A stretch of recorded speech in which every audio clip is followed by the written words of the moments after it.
Hi, I'm Dr. D, and this is another episode of your travel medicine tips and tricks.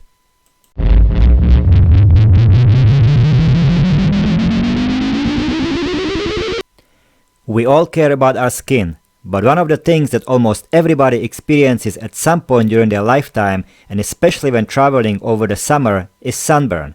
In this video, we will dismiss some of the major myths about sunburn and sun damage. You will learn the facts about many creams and strategies claiming faster recovery, as well as the major things that you should know about sunburn. But most importantly, you will learn how to combine holistic and Western medicine strategies to effectively treat sunburn so that you can continue enjoying your vacation. Before we begin, let's bust myth number 1.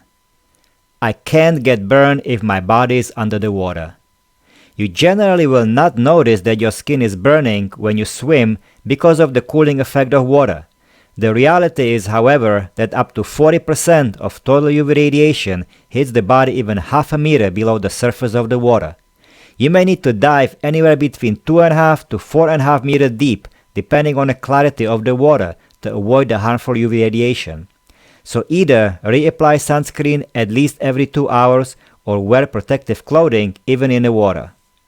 Most sun enthusiasts are looking for a nice suntan. In reality, suntanning, however, is a byproduct of skin inflammation or sunburn. So to put it yet in other words, there is no such a thing as safe tanning. Once the skin is exposed to ultraviolet radiation from the sun, the skin starts to produce skin pigment, called melanin. The melanin causes the tan color change in your skin.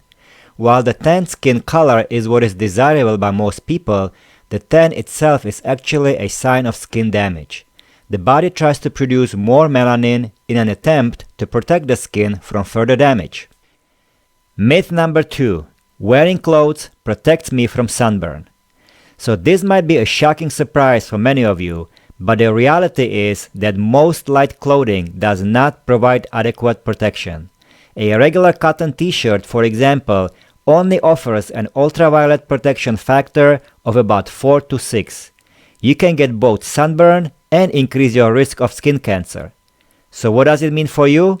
Either buy clothing with higher USP factor or simply just put on sunblock even if you wear clothes.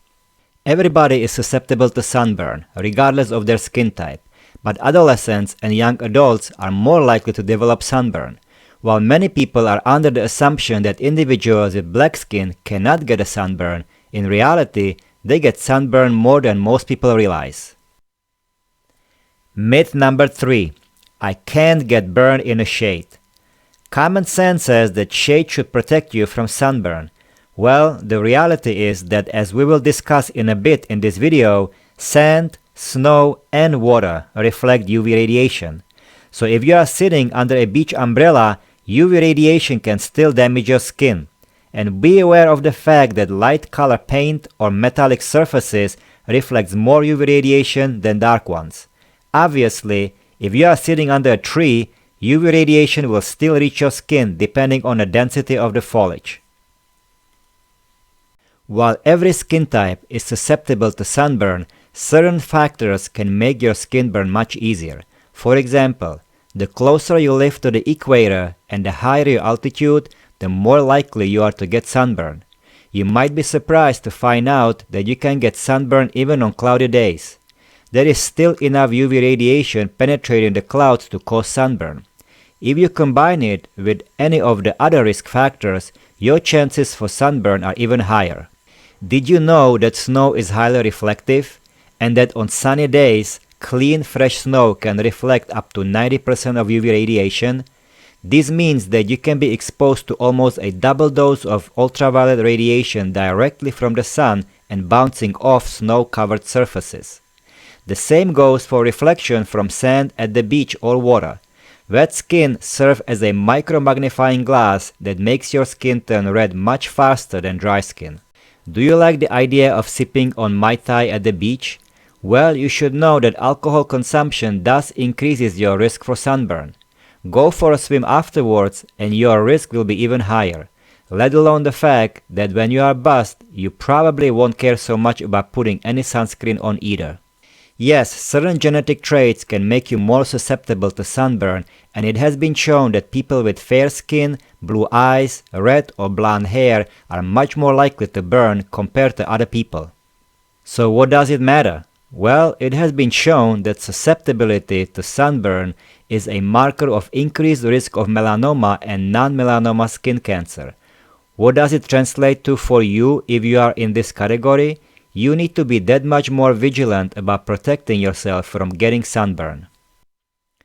Myth number 4. Skin cancer is caused by sunburn. You don't need to get sunburn to develop skin cancer. Skin cancer can occur whenever skin cells are damaged from overexposure to UV radiation from the sun. In reality, we all are exposed to UV radiation every time we go outdoors. Therefore, even short sun exposure adds up over time to skin damage. Getting a sunburn will increase your risk for skin cancer even more because the damage to the skin cells can be more severe. So let's talk about how we classify sunburns. We can divide them generally into mild, moderate, and severe. In this video, we are talking primarily about mild and moderate sunburns as far as their management because severe cases usually require hospitalization. But you should be able to recognize severe sunburn so that you can seek prompt medical attention. So how long does it take for sunburn to heal? The skin redness generally occurs in about 3 to 5 hours after the sun exposure and usually peaks in 12 to 24 hours. That's when you can expect to feel the most miserable. We will talk later in this video about how you can get through this stage with less pain and misery. For most people, the redness subsides quite substantially after the initial 72 hours, but it does not resolve completely. While the redness usually resolves in 3 to 7 days, if you develop blisters, which is a sign of more severe sunburn, they may take up to 10 days to resolve. By that time, you will also notice your skin to have the typical tanned color or starts to peel. Some individuals never get a tan color and they progress directly to the peeling stage. That all depends on your skin type. Sun damage, brown spots sometimes occur on a skin after sunburn and unfortunately they will never go away. They are called solar lentigines. But if you develop a sudden new skin pigmentation spot, you should get it checked out by a dermatologist to make sure it is not a skin cancer. There is a whole list of medication that can make you more susceptible to sunburn. If you are taking any of these medications, it is highly recommended that you avoid direct prolonged exposure to the sun and protect yourself with a good sunscreen. I can't get sun damage through the glass. In fact, you can. Glass does not filter out all UV rays, so your skin can still get damaged. Most people get sunburn through the glass when they spend a long time in a car next to an untinted side window. Untinted windows reduce the UV radiation but do not completely remove it. What it means for you? Most experts recommend you wear sunscreen every day, not just on the days you are outside. The good thing about sunburn is that it generally resolves on its own in a few days. In fact, through numerous studies, there has not been found any specific proven treatment to speed up the recovery process. Clinically, however, certain treatment strategies can be used to make the healing and recovery more comfortable. We can divide the treatment approaches into two basic strategies. The first one focuses on helping to decrease the discomfort and cool down the inflamed skin. We will augment this step with strategies to help decrease the pain. So let's see how we can do that. There are several options to help us cool down the inflammation of the skin. The most basic initial step is to cool down the sunburn with room temperature or cool tap water to provide some pain relief and limit tissue injury. Cool running or still water is applied until the pain diminishes. Be careful, however, and do not apply the cool water for longer than approximately 5 minutes to avoid macerating the wound. Alternately, you can cover the wound with wet gauze or towels, which can decrease pain without immersing the wound. You can keep the cool cover over the wound for as long as 30 minutes. Avoid direct application of ice or iced water, since this can increase pain and burn depth. The next option for cooling the sunburn is the application of calamine. Calamine is a mixture of several ingredients that have a long-standing history of use for itching and skin irritation from sunburn, insect bites, poison ivy, poison oak, and other mild skin conditions. You can apply the calamine over the affected area as often as needed. Aloe vera is well known for its soothing effect on a variety of skin conditions. You can use either the pure gel from aloe leaf or commercially prepared gel. The benefit of using pure aloe leaf is that it is relatively cheap or free if you happen to grow it at home. It is also guaranteed to be 100% pure versus buying a gel mixture with tons of other ingredients, some of which may cause skin irritation. If you decide to use the aloe leaf, just cut a small slice and peel the outer layer. Take the inner gel and spread it all over your burnt skin. Keep the aloe leaf in the refrigerator so that it stays fresh longer. It will also provide a nice cooling effect on your skin. You can apply the gel to your skin as often as you like. If you cannot find the aloe leaf, look for preparations that list aloe gel as the first or second ingredient. Never buy products that list numerous ingredients first and aloe vera extract somewhere in the middle. That is not pure aloe vera gel. Use a good moisturizing cream. The thicker, the better. If you are interested in more complementary and holistic medicine, then we would highly suggest using cream made with calendula, also labeled as marigold. Marigold has been used for generations to help to minimize inflammation and speed up the healing process. Numerous studies have been examining its effect on helping to soothe irritated wounds and minimize the swelling and inflammation. Using a moisturizing cream with the main ingredient being a marigold may provide additional soothing benefit. However, we also have pretty good experience with fairly inexpensive cream from the Nivea brand. We have used them extensively and they worked well for us. Make sure you buy the cream and not the lotion. Never apply lotion on itchy and irritated skin. Lotions contain alcohol which will further dry your skin and make it more irritated. The creams are always sold in containers and never with a pump. Other options include Vanicream or Aquaphor. You should be applying the creams on your skin as soon as your skin dries to continue keeping it moist. This is especially important in the first 24 to 48 hours. Unless you were told that you should not use NSAID medication such as Motrin, also known as ibuprofen, NSAIDs are a good option for pain control.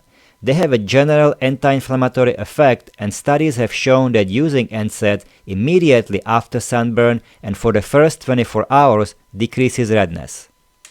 Follow the general dosing recommendations for adults and children or consult your provider. Make sure you always take the medication after you eat something. However, you should avoid this medication if you have heartburn, also known as acid reflux, or diagnosis of GERD. NSAIDs will make your heartburn a lot worse, so talk to your healthcare provider about other options.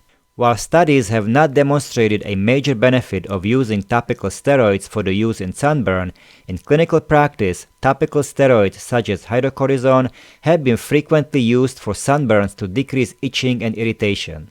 For very mild sunburns, over-the-counter hydrocortisone cream might be sufficient, but for moderate sunburns, the medium-potency steroid cream may be necessary. Medium-potency steroid creams can only be obtained through prescriptions in the US. If you are in Asia, you might be able to buy it in a pharmacy since their prescription rules are much more relaxed. If you decide to use a topical steroid, you should never use it more than 7 to 10 days without consulting a healthcare provider. Long-term use of strong topical steroids can have significant side effects. Unruptured blisters. Should you pop your blisters?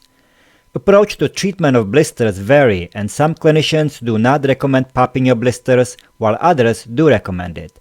The thought behind not popping your blisters is that once you pop your blister, you will create a portal for infection in the area of the blister. I generally agree with this philosophy and do not recommend popping the blisters if they are still intact unless they cause lots of pain. They will eventually burst on their own when they are ready. If your blister bursts, wash the area with mild soap and cool water. Take petrolatum or preferentially bacitracin antibiotic ointment, Put it on a gauze and cover the ruptured blisters with the gauze. Do not remove the skin right away. Lastly, if you experience a severe sunburn, you may develop some systemic symptoms. These symptoms may include fever, headache, vomiting, and eventually dehydration. If you are experiencing any of these symptoms with your sunburn, you should seek immediate medical attention. Well, and that is all in a nutshell what you should know about the treatment of minor and moderate sunburns. Most of these can be treated with the above tips while you are traveling, but if you have a concern or think that you might be developing an infection, please seek the care of a qualified healthcare provider. We hope that this video was helpful for you. If you liked the video, please like and subscribe to our channel for more videos from our travel and new travel medicine tips and tricks.